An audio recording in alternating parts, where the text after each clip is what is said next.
St. Helena Island, part of the islands of South Carolina, just a few miles from a little called Beaufort. And here in just a second, you'll see this cool little crypt that we came upon as we're walking around the land on what is called a Capel of Ease. Here it is, crypt. I thought this was interesting. See the little coffin in there, the stone coffin, and the crypt is the gates right there to the crypt. Pretty interesting. So we're walking a little cemetery. There's a couple of gravestones over here, tree line, and you'll see those. And we're approaching the chapel right here, Capel of Ease. These were constructed in the early colonial period of America, and this one was in 1742. They're primarily constructed by plantation owners and cotton farmers. Because it was so far travel to get into town, they built their own houses of work on the plantation.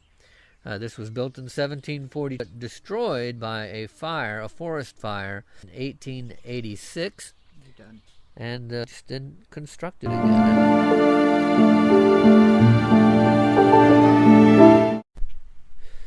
So just down the street from the Capel of Ease is this cute little cultural center called Penn Center, and I like the history of this place. This was early on called, I think, Penn School, and it was one of the very first educational centers for freed slaves in the South. So it has quite a long history of culture and history, and I encourage anyone to come and visit this place. It's currently a 501c3 organization. Can tour the property. They have guided tours, and that we didn't do any of that, but we did walk the property, got to look at buildings.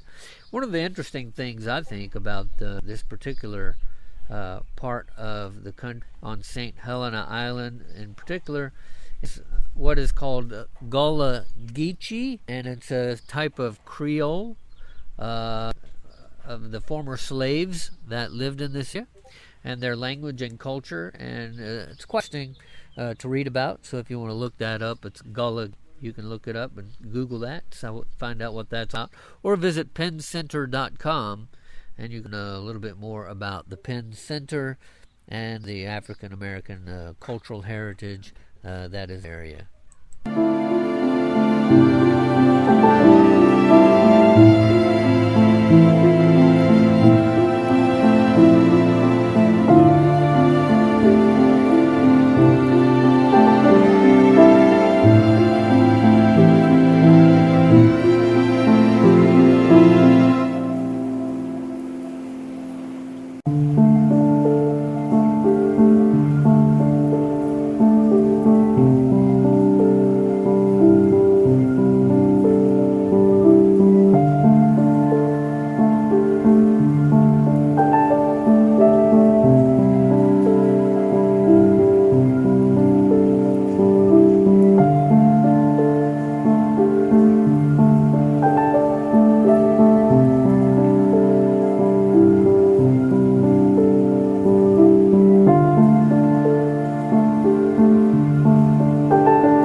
So here we are in Beaufort, South Carolina. It's on Port Royal Island, which is a part of the Sea Islands area here near where we were just at Penn Center. It's a little bit distant, not too far of a travel. And we spent some time. This is one of those cute little towns that we like to visit. Small towns with a rich history, a lot of beautiful architecture here, historic churches, his homes, and it's really just a beautiful town that we enjoyed visiting. And so we walked around a little bit, got a look at the houses, the church, and the community. And so we're going to use some of those pictures, but it also has some interesting history. And one of the things that we learned about this area is the local hero named Robert Smalls was born into slavery in 1839, and he lived with his mother in a two-rack here in this town. And then when the Civil War broke out, he was actually before that he was allowed to work in Charleston, and as a laborer, and he sent most of his money back to his owner, but he was allowed to keep $1 a week for himself. And so I thought that was interesting. When the Civil War broke out, he was commissioned to pilot one of the battleships for the Confederate military. And in that time, he planned to escape along with his family and some other slaves, and took his ship through the U.S. Navy front and surrendered, and then became a Union ship captain and served in the military for the Union. But the interesting thing about him is after the war, he went back to and bought the house that he had lived in as a slave, and that was very, very interesting. And then later on, he became a representative in South Carolina House, went on a U.S. Senator, as well as a U.S. House of Representative Congress for the state of South Carolina, and had a distinguished political career. And so this guy's legacy is very interesting. They have a statue of him here in this town. They've turned his old house to a historic marker. Very interesting here in Beaufort, South Carolina. This is just the kind of town that Teresa and I like to visit at because of the rich cultural heritage, the history, and it's a small community. And so it's just a cute area. We enjoy these towns, so we'll be showing you a lot more of them.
overlook Wharf here in Beaufort, South Carolina. A beautiful dock area. We stopped for a snack at one of the local restaurants and just enjoy scenery here. It's a beautiful town. We invite you to like our video, share it with your friends, and don't forget to subscribe. And next week, as we tour the town of Charleston, South Carolina, we got some great footage of Charleston. Forward to seeing you again. God bless.